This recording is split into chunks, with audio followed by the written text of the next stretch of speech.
Okay, we are back with our second segment here on peace, knowledge, and wisdom. We're trying to talk about different issues in the black community that kind of relate to the black experience in America. We all got different views and perspectives, and we're talking about two hot topics that's going on now. And right now, we're finishing up with the Gayle King, Lisa Leslie interview, and we've got to the point now where we're going to talk about where we go from here as it relates to those two and the situation of what happened with Gayle's interview and Snoop's response, amongst other people's views on, hey, she was fine, she's a journalist, and it's just one of those hard questions asked, and other people who simply say, you don't ask something like that, and he's a black man, and you as a black reporter in our community should not come down on the black community like that. There's a lot of stuff in the middle of that, and we tried to unpack a little bit of it, but what we're gonna do now, we're gonna finish up with a question. If we had Gayle King in the room, Snoop Dogg in the room, and each one of you was in there with them to try to make the peace, what would you say in there to them guys? Or would you just simply be on one side or the other side and double down? We'll start with you, Steve. Well, I try to help them see, get the motion out of it, and try to look at it. What they need to do is look at each other's position and come to some kind of agreement if possible. But the emotion, they both had. I guess to me, there was some wrong on both sides. Okay. And to be able to recognize it, that we might be in disagreement about how I went about my job and then your response, but it needs it needs to be mended, so it's not so much animosity created on whoever's back in either side. That's another part of, we as black Americans as a whole, we don't need that. We got enough of that just on trifling stuff in general. And you two are quote unquote leaders to a certain extent. People look up to you, and then this is how you are acting toward each other. So you would go in as Iceland, basically saying, "Hey, you're a little bit wrong here. You're a little bit Yeah, wrong there. they Let's have try to, hopefully be able to see each other's point of view. Good deal." That's all. Stefan, I don't know. you're in the room with Snoop. You're in the room with Gayle. How do they come out? All three of you understanding where everybody's at. I wouldn't even try to mediate it so much. I would just let them. It would be a level of accountability. Okay. To reflect on each one's words and how words are, affect the masses. And you could feel this way, Gayle. Okay, this is my job, and this is what I did. Okay, I understand that's how you feed your family. So I can't really hold, or I can't be against or judge people on how they feed their family. Right. You did it because this is what you felt would feed your family. Snoop, that's your friend. You defended your friend. So I'm not going to take away the severity of how you felt at that time, but you both have to be held accountable of how what you did affected the masses, our community as a whole. So what you need to do is be more mindful of what you're actually doing, and if you don't want to be that way, then you just, that's the choice that that's the road that you choose. Okay. You're going to feed your family at any cost, and you're going to defend your friend, but there is consequences based on your actions. Good deal. So basically, it looks like you're saying be accountable on the side. Gayle, on your side, you got a lot of friends with you that's behind you because they're your friends, but you look like you're bashing black men. You look like you were insensitive to Kobe and all his fans, and now a lot of people dealing with that, trying to defend you. So you have to deal with that. And then on Snoop's side, hey, he said some things that could be considered misogynist and sexist, and you use some language that was threatening, and now you got to deal with, does people get on board with you, or are we at all out war because you said you were coming to get someone, So, Jet, where do you come down? If you're in the room with these two people, these two celebrities, what would you say to them? Well, first I'm on Snoop's side. Okay. So, but I'm willing to forgive Gayle. I'm willing to forgive Gayle because I believe in forgiveness. I also will offer Snoop a little bit of correction because you use whatever language you use when you're upset, but I know you didn't mean to threaten her life. I know you didn't mean that. I know what got you there. I know that you're just upset with what she said. You're in disagreement. You wanted to defend your friend, and you figured that on that merit alone, that just you being upset and your opinion about her interview, it just wouldn't move her. She wouldn't care. That's what we're used to in our community is just, we feel like somebody's doing us wrong, and us just voicing it and just being upset about it isn't enough. So then you add the threat. Well, I know you don't care what I think, but would you care if I do this? You know what I mean? So I think that's where he came from. It was just frustration and anger. I'm pretty sure that if somebody would call Snoop Dogg and say, "Hey, I'm outside, blah blah blah. Gayle King is in there right now. What you want me to do?" He would say, "Man, go home. Like, what's what's wrong with you?"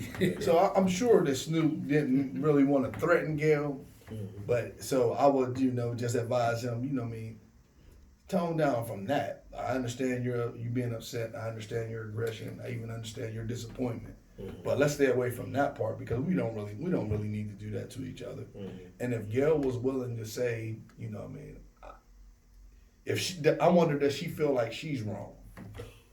Yeah. You know what I mean? And if she feels like she's wrong and she's willing to repent, then I wouldn't have any problem forgiving her.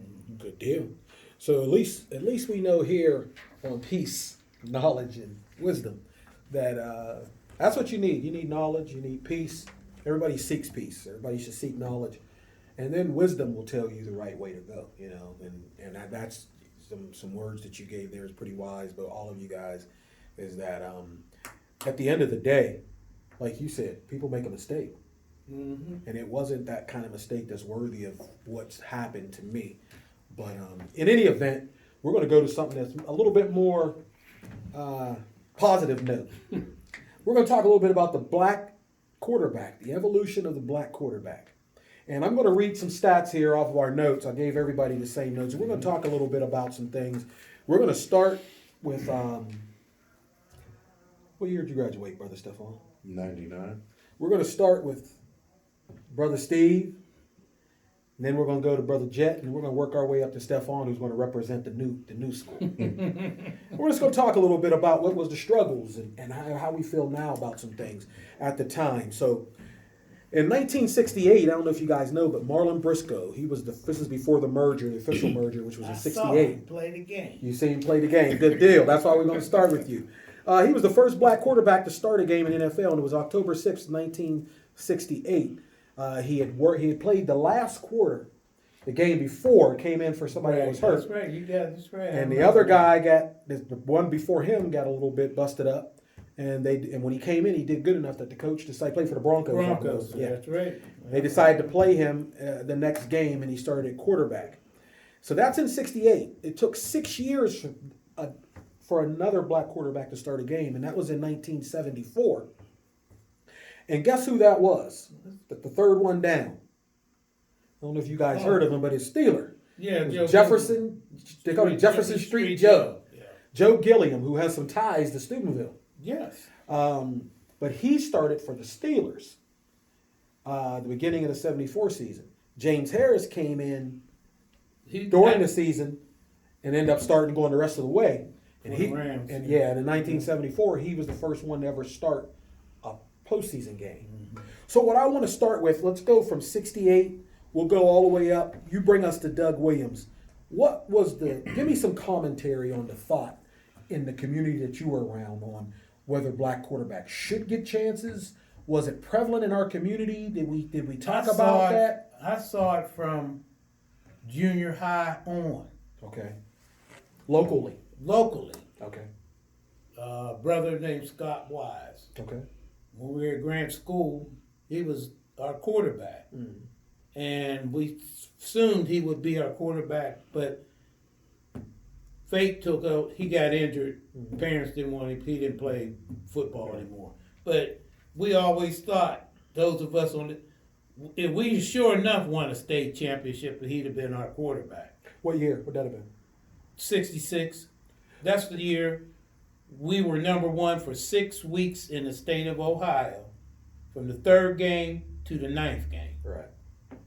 And we lost the ninth game. The upset when the lights went out at Mass. Yeah. But it was prevalent everywhere. We played against Weir High now had Leon Jenkins. Okay. Was quarterback. Yeah. They did it out of necessity to win more so than Steubenville. Right. You know, and So- historically, it was always, as soon as you got the Big Red, all the black quarterbacks at Grand School all of a sudden couldn't be quarterback. First black quarterback I seen was Slick. Was there one before him? No, not that Slick I'm Williams. aware of. Yeah, yeah. So he was the first, which would have been. Anybody know what year? You know what year that? I don't remember the year at all. It would have It had was to in the been. 70s. Yeah, it would have had to been probably Mid to late 70s. Yeah, probably middle 70s. Yeah. 70s. Might have been around this time. So It was after so, what- it was after Joe Gilliam's time in Shaq's. so let me ask you, when you seen Slick as a quarterback, what was your thoughts? What was Well, there was, obviously there's always a expression of pride, and most of us like, we told you so. okay? It's more on that because and then there were black quarterbacks all over the country in HBCUs Right. getting down. Eldridge Dickey for Tennessee State. Mm-hmm. They beat Brian Sipe at San Diego State. So let me But ask you, you don't hear about that. what do you guys think about it when you hear? What do you think was going on in '74 and '68? When you look at that and seeing that it took till 1974 for a black quarterback to actually start a game, and then knowing what you've known after that in the NFL that they were sparing, something you expected. You got any thoughts on that, Steph? I would think that it would just be a shift in society that caused it to be that long of a wait in between the first and the next one. Okay. I think society had a big impact on how that played out in the NFL. So do you hold? So let me ask you this. Steve was playing. He's seen a lot of black quarterbacks. He may have had some frustration that he lived through not being able to see a black quarterback. But as you see it as a time thing, meaning there's a lot of things blacks couldn't do in the 60s and in the Sure early enough. 70s. And so you're thinking, yeah, that's just one of those things. Because if you think about it, I mean, segregation wasn't much Hadn't been over earlier that. than yeah. than this period of time. Exactly. You're right. So you got to figure when they were just sending those girls to the school in Alabama, Yes. that Or wasn't Arkansas. much. Yeah, Arkansas, that wasn't much sooner than this. Yeah. So for this to happen is just paramount in history. But I could see how outside society affected the next person getting their chance, and even after that, after '74, the next person getting his chance, and then him coming from an HBCU. Okay. Jet, what do you think? Well, it's America. Okay. And Exactly. And the quarterback is the face of the franchise. Okay. So it just and the black quarterback can usually play somewhere else. Yeah. You know what I mean? The black quarterback is usually athletic, so Segregation. he is knows so all the prevalent. plays, so he can just play receiver. That Jim Like Crow. if you can move him to receiver. If my boy don't play quarterback, he can't play anywhere. Right. And if my boy don't play, my money don't either. Well, it's funny because let me say this. I want to come from a different angle for a couple reasons. One is that we probably was dealing with the first blacks playing in a professional sport. I think this is there's a little more to this because you're right. The quarterback is the face of the franchise, but that's more in the modern day that there needed to be a face of the franchise. Back then, I don't know that was an issue. So how do we know Johnny Unitas? Well, let me just say this. The quarterback itself was the most dominant position. He wasn't the face of the franchise necessarily. I mean, it wasn't like he was all over Yeah. the TV. Like that The business became, model of the NFL wasn't the same then as As it now, is but now. it still was primarily, you wasn't going to have the field general yeah. be a blackface. And usually back then, the toughest guy was the most reticent guy because the face of the Cleveland Browns was Jim Brown. Nitsky and those guys. But my point is, what I'm going to say though is, just to kind of combat a little bit or give a different view, is that I think there really was that thought that we're getting ready to get into. We're going to talk to Jet about '78 Doug Williams, and we're going to have him take us up to Steve McNair. But I think there really was something to thinking that the black quarterback wasn't able mentally. That was absolutely the case. Mentally, I think it was Black more folks that. in general. In my opinion, the reason I say that is because there was other blacks in the league, and they didn't want blacks in the league at all. Whether or not it was the face of the franchise, it was. We don't want black people out there. No different than when it was basketball and everything else. We had to break the color barrier, and so there was probably other positions that blacks didn't play. You couldn't be a black center. Yeah, or black. Yeah, exactly. So what do you guys think about that? Obviously, I know you think there was nothing to that, but do you think that's an issue? You know, how long do you think that was an issue? Do you think black quarterbacks at the time maybe weren't as able to? I don't think the black quarterback was any less capable then than he is now. No. Okay. I just think that What about preparation? the NFL and America were less willing to admit Right. that a black quarterback had the capability, because you would boast about how smart a guy is and how smart a guy has to be if he can understand the playbook. Right. And that's just not a medal of honor that you're willing to pin on a black guy. If you can help it. Absolutely. Okay. What I bet you aware of who Sandy Stevens was? No. He was a black quarterback for the University of Minnesota long before Tony Dungy. Okay. In 1959 and 60. Okay. Black quarterback. Was Tony Dungy a quarterback? Yeah. Oh, I didn't know that. Okay. Yeah. See, Tony Dungy falls into that 78 You area. mean in college? Yes. Okay, right. Big Ten. Yes. Yes. You know, not some little small. Yeah. Yeah. I understand. But So, Sandy Stevens took him to the Rose Bowl. so we got Jefferson Street Gilliam, 1974. Started for the Pittsburgh Steelers, 6 games in 1974. We got James Shaq Harris for the Rams. He started, first one to start and win a playoff game. And that was for the Rams. I remember both of them. I remember both of them. I remember when Joe Gilliam took over. And I remember me as a kid saying he should be playing because originally the year before, it was Hanratty, him, and Bradshaw. Bradshaw got hurt. Yeah. And Bradshaw wasn't that great. You know, even when they won the Super Bowl, he was throwing a lot of interceptions and making dumb plays. But Jefferson Street was pretty in the pocket. He could drop back and throw the ball like nobody's business. I mean, just a whip. Had a whip for an arm. He was athletic, something that they really hadn't seen in the quarterback position. But now we got, you remember Doug Williams? That Super Bowl? So you got Doug Williams, then you got Donovan McNabb, which was pretty aware of, then Michael Vick. I think Michael Vick would be the guy in your time as a youth and growing up and just starting watching football and, you know, being that's your, as the pastime. Describe your feeling with those guys, Aaron McNair, Michael Vick, and Donovan McNabb. And then also coming off the Super Bowl with Doug Williams. See, well, Doug Williams, I was in high school. Okay.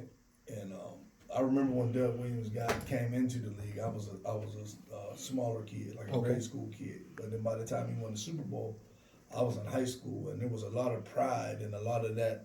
I told we always knew that a black man could do it, but then to actually see it come to fruition was just it was awesome. It was an awesome feeling, and then you thought the floodgates would open. Right, because like you know, they know now. You know, ain't gonna be but one at a time. But even in between, like I see we have Doug Williams, and then we have Donovan McNabb, but in between that era was Randall Cunningham. Yeah, I was thinking about it just now. Like a lot of people were like, he kind of changed. He kind of led. He was the gap between Michael Vick and Doug Williams. Because Doug Williams was a pocket passer. Michael Vick was a running quarterback. Randall Cunningham, The ultimate was a strong arm, deep threat, deep ball thrower that could also run the ball. So he was like the in between. He was showing us what Patrick Mahomes could be, and you know, so in between Doug Williams and the Donovan McNabb era was Randall Cunningham that really stamped that these black guys can play quarterback, and they can't just throw it or they can't just run it. Like they're gonna, like, once these guys catch on, and the pro high schools and the colleges catch on around the country, this is going to be a problem. And we know that Randall Cunningham probably ushered in the backyard. Randall, becoming him, and then Michael Vick for sure. Yeah. Everybody was Michael Vick in the background. They're different than Michael Jordan or those guys, Dr. J, so to speak, or those guys that you had to be. AI. Yeah, yes. And then you had Donovan McNabb, Keely Smith, and Dante Culpepper, all chosen in the first round. First time there was multiple quarterbacks chosen in the first round. Doug Williams was chosen in the first round. He was the first black quarterback chosen in the first round. Steve McNair, 2003, the first black quarterback to win the MVP. 2004, Michael Vick. He was the first time a black quarterback was the highest paid player in sports. He signed I think it was $120 million contract. 37 of it was guaranteed, but it was a 10-year contract. Mm-hmm. So it was only for 14 million a year, technically, but he got 37 up front. But 37 million up front in 2004. And then Donovan McNabb and Michael Vick, first time, two black QBs, they were in the conference championship, so it was guaranteed there was going to be another quarterback in the Super Bowl. And so then we got Warren Moon, first black quarterback to be inducted into the Hall of Fame. Then 2011. So Cam, Russell, Mahomes, other quarterbacks since 2011, black quarterback, Deshaun Watson. Who else? Jacoby for Colts. Wilson, Jacoby, Russell Wilson, all them guys in there. What quarterback is fading as it relates to them guys? Who do you see him being like? Peyton is this gentleman's son who's now he's now in high school. I would say Peyton is a Donovan McNabb because Peyton don't want to run. Peyton So want he's to throw the ball all over the place. So he's a guy in the pocket, has the ability to run if he has to, but But he he don't want to run. He wants to get the ball down the field, throw the ball around. Let me ask you a question. I'm saying the positive, Mhm. but there's some negatives to. This is 52 years. This looks like a lot of highlights, but it's not. There's ain't a lot of celebration. Mm-hmm. There's 52 years of celebration. We picked out about 10 years, Mm-hmm. and maybe there's a combined decade that maybe you could talk about some celebrating. But there's been a lot of quarterbacks left off these rosters. There's been a lot of quarterbacks that didn't get the chance. Like one of the things that was said, Stephen A. Smith said, one of the things you don't see is you very seldom see a journeyman black quarterback Right. who gets to go to 2 and 3 and 4 teams and gets 2 and 3 Yes. chances to start for a team. And might get a Super Bowl too, and you third team. Exactly. So, from your standpoint, what have you seen, and where do you think the state we're at now? I think we're at a good state, but are you satisfied where we're at now with the black quarterback in the NFL? Well, first, before we get into that, Go ahead. There's a quarterback you missed. Yeah. And I think it focuses on what we're actually talking about Good a deal. lot. Mhm. Charlie Ward. Okay. And Yeah, I'm a that's Florida a State good fan, example. so that's why I'll say Charlie Ward. And there was another one, Tommy Frazier, who played for Nebraska. Right. Yes. So Charlie Ward was one of the greatest quarterbacks I've seen in college football. Okay. Mhm. He could run and pass. Yes. He Came was from winner. a deep South area, you know what I mean? And they said that Charlie Ward wasn't tall enough. Right. So Charlie Ward said, "Oh well, you're not gonna let me play quarterback." Right. So he got drafted by the Knicks Knicks. and played in the NBA for like 13 seasons or something like that. Yeah. So I think that and that wasn't that long ago that this happened. So you're still facing those type of adversities in order to get into the league. Mm-hmm. It's just now that they're starting to be like, well, man, we got to do something to win something. So now they have the guy in Arizona. Right. Mm-hmm. Kyler. A lot of times they say, well, you're not tall enough. I have just a friend of my family, and he's actually my son's quarterback coach. Right. His son. Yes. To me, he's a Division I quarterback. Yes. But you know what they said? What? He wasn't tall enough. Yeah. So like those type of things I'm seeing, and my grandmother used to always tell me you have to work twice as hard as they do to get half of what they have. Yeah, that's the So old I've saying. experienced that personally because I have my oldest son was a quarterback in Wellsville, Mm-hmm. and they didn't let him be quarterback, and he had been quarterback from Pee Wee all the way up. Stupid, They didn't let him pretty be. much They didn't the let same. him be quarterback until he was a junior in high school, Mhm. and then he led them to their first home playoff game ever in the history of the school. So now I have my youngest son, who's also a quarterback, and they're both left-handed, so who also a quarterback. So now we're faced with he's always been the quarterback. I mean, he's played receiver and stuff like that, but he's always been the quarterback because he's just that type of kid. So now we're faced going into his sophomore year, faced against someone I wouldn't even. It's like comparing apples to oranges. Is he going So to you start? feel that?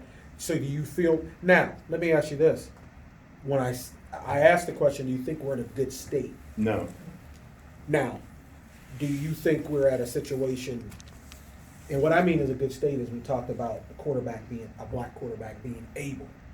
Do you think this list has proven it to where it's not an issue anymore if we're capable? It's just will we get the chance now? And to speak to that, I think that we're in a better state than we initially started at. Sure. Right. But Yeah. it's kind of almost like giving us scraps. Like, you know what? You had a couple guys that were good. Right. Mahomes won. He's biracial. He ain't really, he Right, ain't right. got a black dad. So, all right, we'll give you that. We've always been capable. Right. We've always been able to do. If not excel better than the ones they're just given the chance, or their families have the resources. Like Peyton Manning, his dad was an NFL quarterback, so of course his brother and him are going to be quarterbacks. Now they have a nephew who's ranked in the nation as the best quarterback as a freshman. Yeah. So they have the resources, and your dad is this and this, that, and the third. So we have different things we have to overcome to get to these levels. Are we in a good state? Okay, considering, but should we be in a better state? Yeah. And I agree with you. I'm going to open up this question, because really 2 years ago we had the same thing with Charlie Ward. The difference was Mama stepped in, not Mama, just Mama, but Lamar Jackson, one of the best, GMs going, and a TV analyst, and you haven't seen much of him now. Polian made the statement that he should be a wide receiver, and anybody telling him that he should be a quarterback is doing him a disservice. And there was others who agreed with him about Lamar Jackson, agreed that he should try to become so again, it's not that far, and there's still going to be remnants in the NFL that feel that way about our quarterback. Oh, it has never gone away, I believe. And to some extent, you're right, but we do have some to get the chance right away. Russell Wilson got a chance right away when he wasn't even a first-round draft pick. So there are some, but let me just say this. The reason why this is a bad situation is kind of what you said about Peyton Manning's nephew and the brothers. His brother was obviously going to be a quarterback because the dad was. The two Same with sons Luck. were. Luck and things like that. The reason I say that is because then you get further on. One of the reasons why the quarterbacks don't get a chance, because the reason why Lamar Jackson got a chance is why?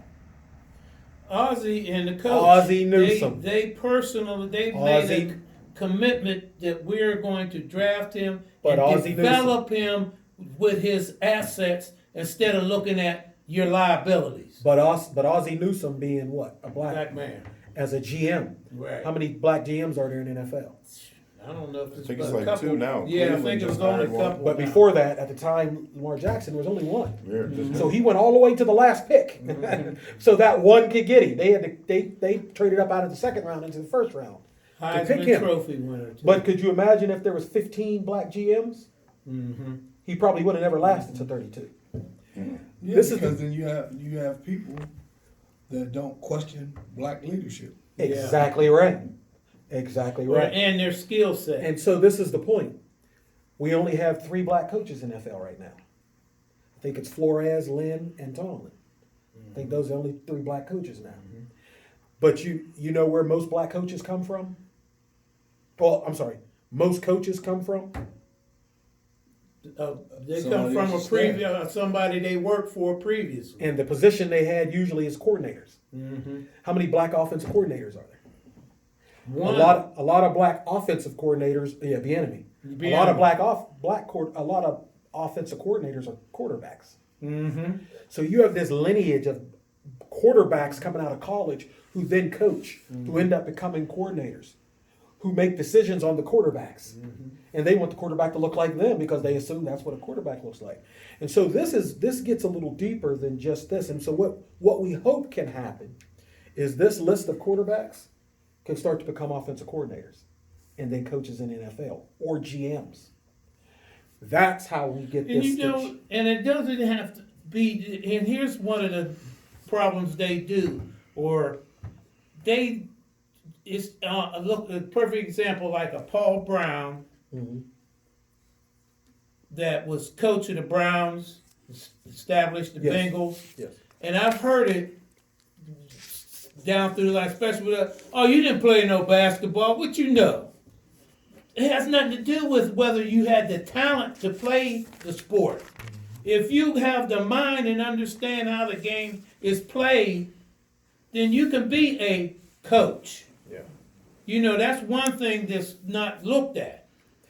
You know, and what I mean, there's championship division, not the big bowl champion, Right. and all of the other divisions of intelligent football playing guys and scholar athletes that may not get an opportunity to get good coaching jobs.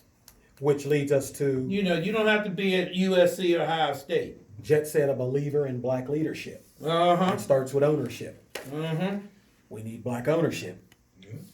And so, again, we sit here this year, February, in Black History Month, and we have this month that we talk about history, and we usually celebrate the people who've achieved, but somehow, There's been more achieving than we want to recognize. We just looking at one, like, you know, that's what I'm saying. Plenty of black athletes, because we only focusing on maybe football, basketball, or, you know, but there's plenty of athletes, they don't have to be successful in that athletic endeavor. true, As they get out of school, they go on and, you know, and blossom. but they have to be more than they are, as Stefan said. They have to be double the. They have to be Sure, double but good. but we most of, like I say, his grandma, they got grandmas that tell you the same thing. Exactly. But my point is, sometimes it's not possible to be double good. No, but that don't mean you. That don't mean you won't be successful. No, and you're right, and I agree with you. My point though is that while that's happening, while we have achieved, we still have no GMs. We still only have 3 black coaches. We still don't We have don't any call the ownership. shots for that yet. So how do we get black ownership? That's the next question. And Just again, gotta keep showing that we are capable in all other areas that will lead to that. that will lead to that. So in other words, keep trucking. We gotta keep trucking. You know, we I ain't. think we proved. I mean, if a black We man can proved run it the to country, a ourselves. black man can run the Browns. Say that again. If a black man can run the country, a black man can run the Browns. That's right. This is true. This is That's true. right. And I think again, Stefan made a good point when he talked about, you know, pedigree. You know, that's in everything. Whether we could be talking about jobs, Yeah. we could be talking about entertainment, we could be talking about, you The know, business world and corporate world is cutthroat as heck. it could be politics.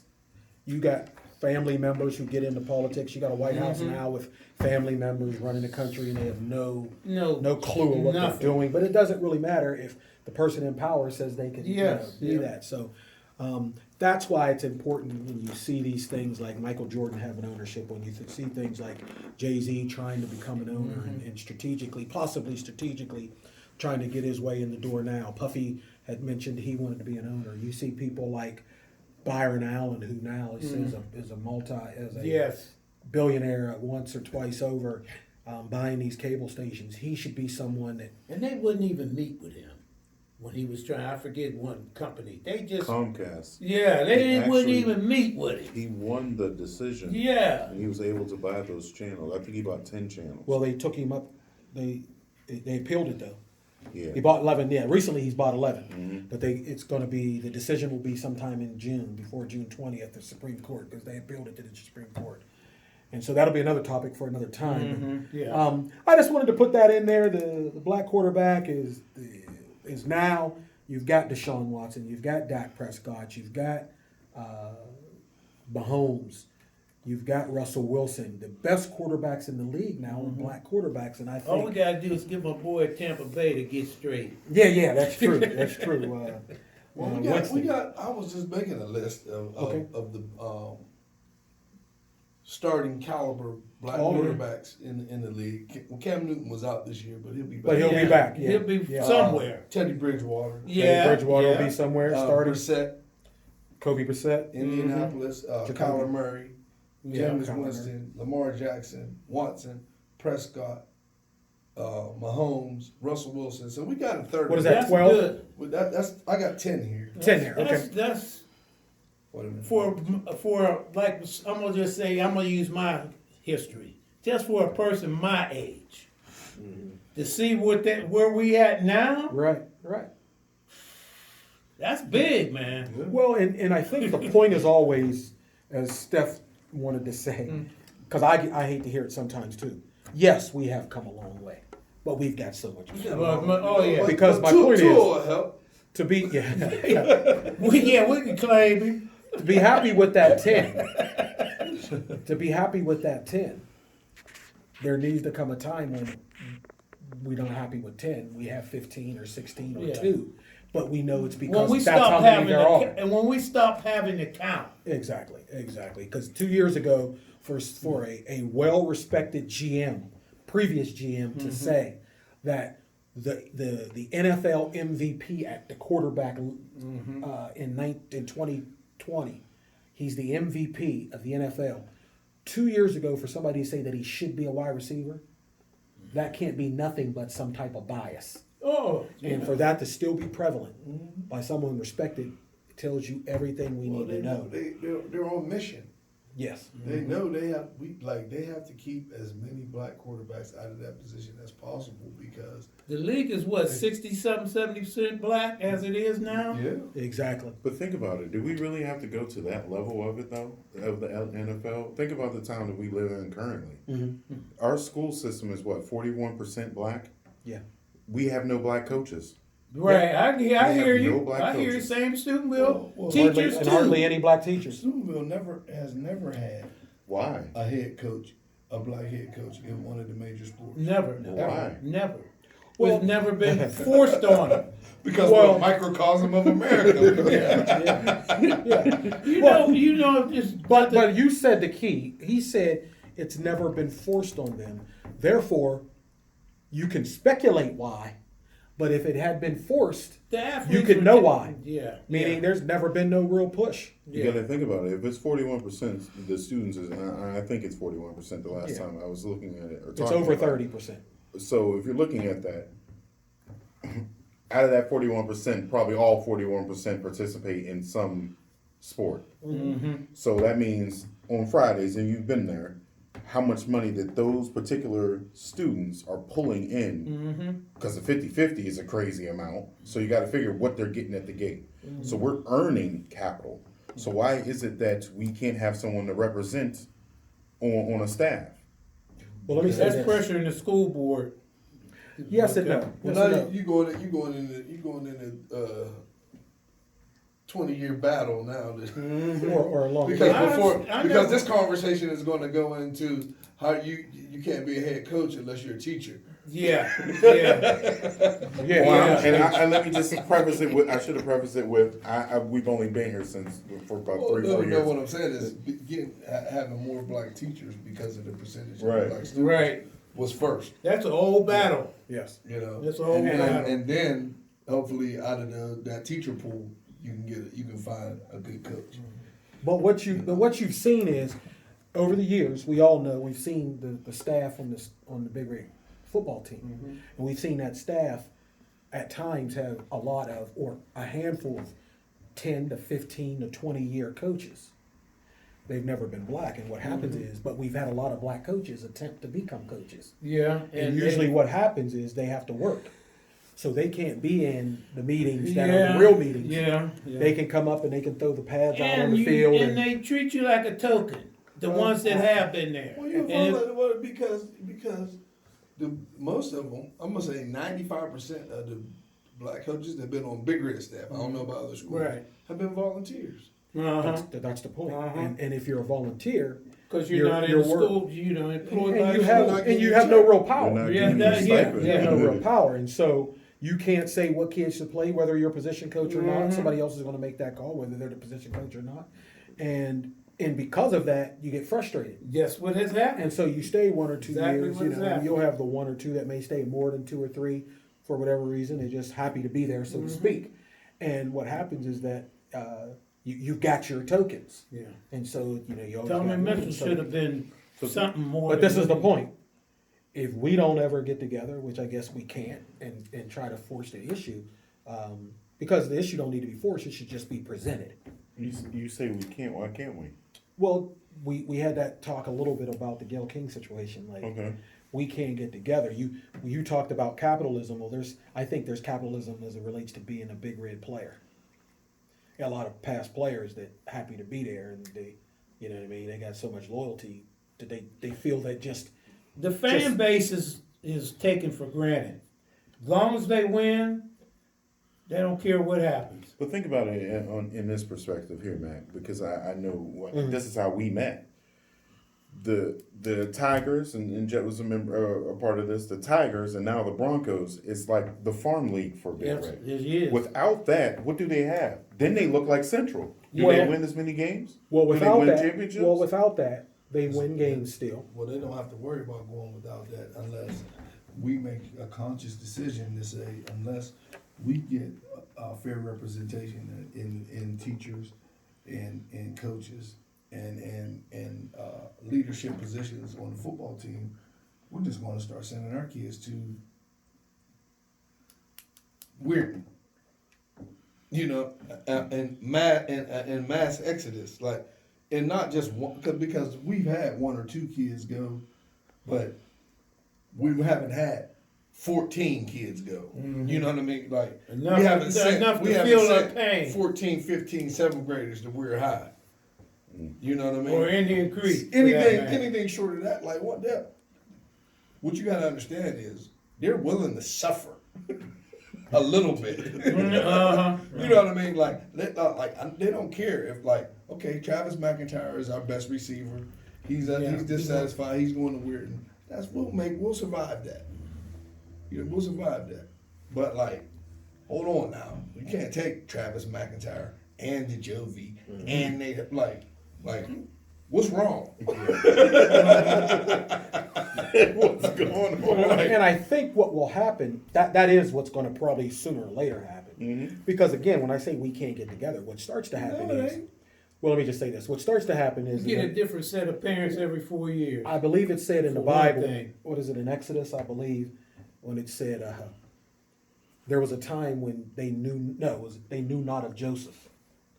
There will come a time when there's some people who around, people like yourself, who come into this area, and they know not some type of allegiance that says, if you don't treat my kids right, I'm taking them somewhere else. And that my kids don't know the tradition of wanting to be a big red player. but you know what's going to happen, Mac? Yes. That's he's man enough to do it. But the people that's going to have to do it with him, so it's just not he's just taking No. Travis McIntyre. Yeah, Because when it ain't gonna be a I mass tell him, exodus. we're gonna take I our kids can't on see- weird. And then he said, well, okay, I got 15 kids. We all going to Let weird. me just tell you this. And then I'm gonna say, Let me just tell you this. hey Reno, I don't know what's wrong. I don't know what's wrong with that. But little Michael can play quarterback. But my point is, and I agree with you, but let me just tell you this.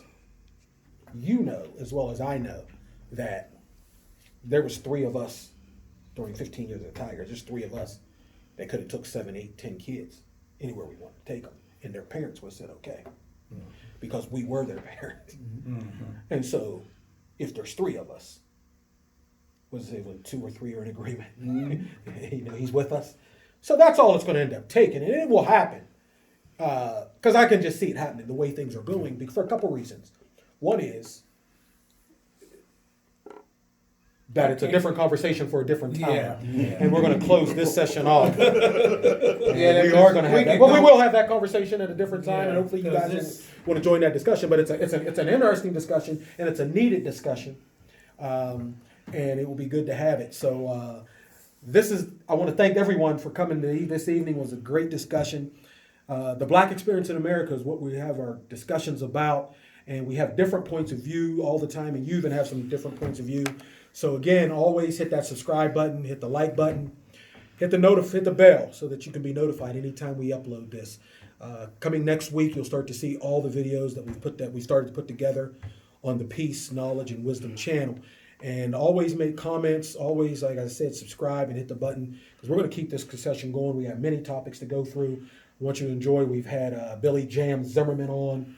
We've had Reverend Michael Jett on. We've had Stephon Hill. We've had Steve Wilson join our panel discussion. We've got Brother Royal Mayo, who you know is a dynamic interview. He has a lot of issues that he's been dealing with in his 30 years of fighting for the community here, for the black community in Steubenville. We also went down Wheeling, and we talked to Brother Boogie Johnson. Okay. And Brother Ron Scott down there. They had some interesting things to say. We also went this past week, we went to Indianapolis, and we talked with JD, Brother Love. He's the Dean of Culture at Vanguard Collegiate to talk about black education. We also talked with a teacher from Vanguard, Alyssa McIntyre, who's from Steubenville, who's a teacher there in Vanguard, and talked about black education. And man, they enlightened me on some of the issues that's in the classroom from a perspective of an educator and somebody who put a school together. And so the charter school information Like came up. Jalen Rose, his school. Yes, and that's something we need here in our community. I've been in talks with some people about that. So these are the kind of discussions we have here, and we're going to open up, and we want all you guys to enjoy with us and to give us any feedback that you have. So we'll be getting a link to you. We'll be on Facebook Live here soon, and that's going to be the inaugural start to the channel. I'm going to do a live, and we're going to put that link on for the YouTube channel and start everything off. So until we're back again, we'll see you here on Peace, Knowledge, and Wisdom. Peace.